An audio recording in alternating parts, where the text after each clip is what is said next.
नमस्कार.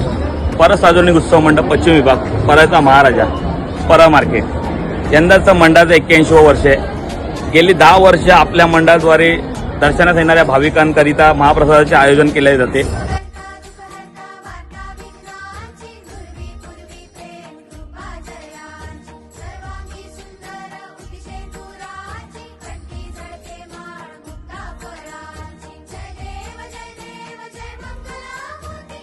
दिनांक 11 सप्टेंबर 2024 ते 15 सप्टेंबर 2024 या कालावधीत सलग 5 दिवस सायंकाळी श्रींची आरती झाल्यावर महाप्रसादाचे आयोजन केले आले आहेत. आज या महाप्रसादाचा दुसरा दिवस आहे. हा महाप्रसाद घेत असताना लोकांच्या चेहऱ्यावरील जो समाधान आहे ते समाधान हीच आमच्या मंडळाची पोचपावती. धन्यवाद.